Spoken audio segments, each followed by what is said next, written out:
Bismillahirrahmanirrahim. Assalamualaikum warahmatullahi wabarakatuh. Ketemu lagi di kajian Yuk Ngaji, yang insya Allah dengan keikhlasan kita, dengan keridhaan Allah Subhanahu wa Ta'ala, insya Allah kita sedang dan menuju jalan yang diridhoi oleh Allah Subhanahu wa Ta'ala.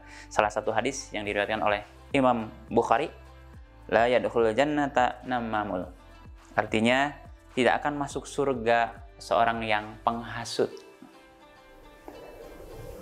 Sederhana, tidak akan masuk surga seseorang yang menghasut. Seperti apa sih menghasut? Barangkali kita sering menemukan sekarang istilah provokator yang mengajak pada hal-hal merugikan. Yuk kita melakukan misalnya demo anarkis, merusak ketertiban, merusak benda-benda ataupun taman-taman yang sudah dirawat, yang untuk kebaikan, untuk keindahan. Nah, itulah penghasut. Sering kita melihat bahkan tetangga-tetangga kita yang memprovokasi ketika ada seseorang yang salah paham dengan temannya, bukannya ditenangkan, malah dihasut. Yuk, kita selesaikan. Saya bantuin. Itu sepertinya setia kawan. Itu sepertinya kebaikan. Tapi mari kita coba berpikir secara jernih. Ketika ada sesuatu kemudian kita masuk ke situ dan tidak menjadi lebih baik, malah menjadi lebih buruk, bukankah itu menghasut, memperburuk? Yang namanya penghasut itu pasti memperburuk suasana. Kita sering melihat misalnya teman kita disakiti, kemudian kita tiba-tiba ikut-ikutan menjadi memusuhi, bahkan misalnya dalam beberapa kasus ikut melakukan tindakan-tindakan kekerasan.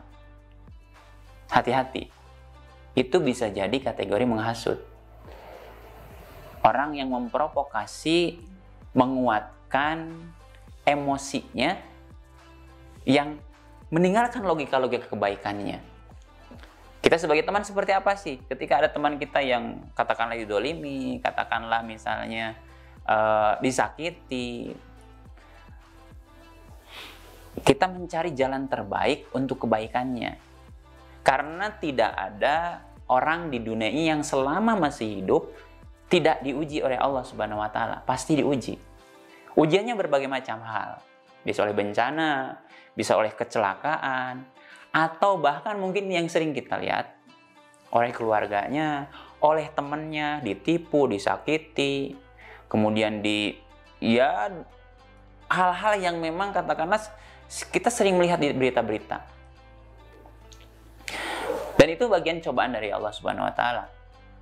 Karena orang yang dicoba oleh Allah pasti adalah orang yang terbaik. Dan maksud dari ujian itu adalah membuat kita makin dewasa, makin bijak, dan tentunya menjadi lebih baik serta dapat menginspirasi dan memberi kebaikan pada orang lain. Jadi mari kita sebagai manusia memahami fitrah kita sebagai manusia bahwa kita tidak akan lepas dengan yang namanya ujian. Nah, ketika kita diuji atau teman kita diuji, janganlah kita menjadi orang yang memprovokasi, melakukan tindakan-tindakan yang merusak, yang tidak diridhoi oleh Allah Subhanahu wa Ta'ala. Tapi tentunya berbalik lagi ketika misalnya ada yang disakiti, patah hati katakanlah, kemudian kita hasut nih. Yuk kita mengaji saja, pergi ke pengajian saja. Nah, ini kategori penghasut yang baik tentunya ya. Jadi, kalau dalam hadis ini disampaikan, orang yang tidak akan masuk surga itu penghasut yang menuju murkanya Allah. Tapi yang menuju ridhonya Allah, menjadi lebih dekat kepada Allah, memprovokasi untuk melakukan kebaikan, berikhtiar melakukan kebaikan, bersedekah gitu kan. Kemudian melakukan ritual-ritual keagamaan yang lebih rajin lagi, lebih baik lagi tentunya. Hasutan kebaikan ini Allah ganjar dengan surganya Allah Subhanahu wa Ta'ala. Pastikan kita menjadi orang yang menginspirasi kebaikan, mengajak kebaikan, dan tentunya lebih baik lagi menjadi contoh untuk melakukan kebaikan. Karena sebaik-baiknya orang adalah menjadi tauladan untuk lingkungannya. Mudah-mudahan ini menjadi kebaikan untuk kita semua. Terima kasih. Wassalamualaikum warahmatullahi wabarakatuh.